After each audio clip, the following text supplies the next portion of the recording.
Morning, Abuja, this beautiful Tuesday morning. Today is the 24th of January, which is also the day set aside to commemorate the International Day of Education all over the world.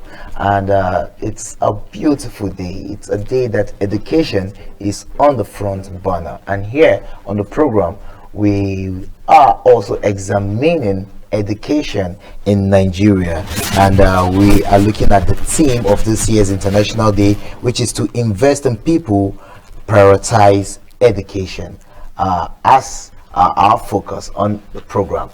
To share in this discussion and for us to be able to get proper insights, we have a guest in the studio. We have Chiamaka Vivian Nwokolo. You're welcome on the program. Thank you. Thank you very much. Yes, Chiamaka Vivian is an educationist, and she's one who has been there impacting knowledge to our young minds out there.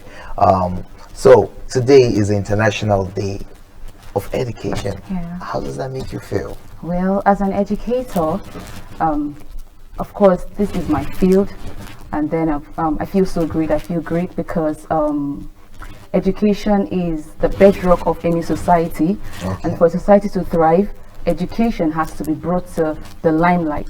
And so as an educator, I feel appreciated for the little I've been doing to add to the quota of the society. Okay, amazing. Now this year's theme is it has an interesting one. See, to invest in people, prioritize education. That is deep. To invest in people, then prioritize education. Like, how? What? Explain that for us.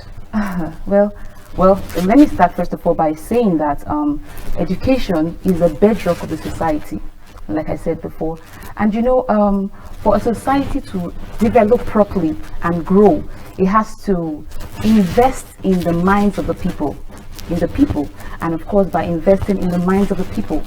For you to invest in the minds of the people, you have to take serious notes of the quality of education you are giving to these people, from the early years to the primary, secondary, and even the tertiary institutions. You know, even from birth, from mother and child connection and all of those things play a very huge role in the formation of the human mind. I know these minds haven't been built, eventually becomes a fertile ground for the nation to build or develop on. You know, some scholars in 1992 said that for any society that is able to, invest in people's skills, in knowledge, is practically able to develop in every other aspect of the economy of the nation. So, of course, it's very important for the nation of the country to invest in the people's mind. Okay. Because when the mind is enlightened, it means the mind is able to, see the world as a universal place. Is able to have a holistic view of the world and not being myopic in their views. Okay, let's look at the quality of education, particularly here in our own country, Nigeria. How would you? What's in your take? How qualitative is our education? How qualitative is our education? I must congratulate the private sector. Okay. They are doing really great. At least we've been able to see that most private schools have moved from analog kind of teaching to digitalized teaching, where you get to see children working with interactive boards.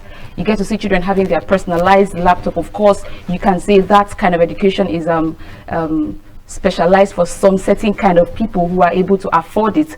But these things can actually be implemented by the government if they are able to open up their minds to these innovative changes. You know, looking at the budget of the previous year, and I noticed it was about 7.1% that was allocated to education, which is super low compared to the standard, the United Nations standard, which is supposed to be 26%. You have 7.1% of the general budgetary allocation. That is really low. If we really want to improve on the quality of education in this nation, we have to be intentional. We have to be deliberate about the investments we make in education, talking about financial investments and human investments as well. Now, let's come back to the students. Now, those that we are trying to teach, those we're trying to impact on. What would you say, how would you rate their, especially coming from your own experience, would you say there's a connect between the teacher, student, and its learning actually taking place? Are you learning from them as well? Oh, definitely, we are. You know, we moved from when the learning experiences was teacher-centered to now student-centered. So basically, what you're doing is just to guide these people, just to guide these young minds, because trust me, they know a lot. You know, like we have right now, the world is like a global village. You can access any information you want. There are lots of educational apps parents get for their children, and they get to know lots of things. So of course, most definitely I get to learn from these children. They learn from me as well, following the laid down structures the school has given. And you know, one thing I must say about this generation of children is, oh my god, they are really smart. They are really, really smart. Like, they always keep you on your toes. Like, you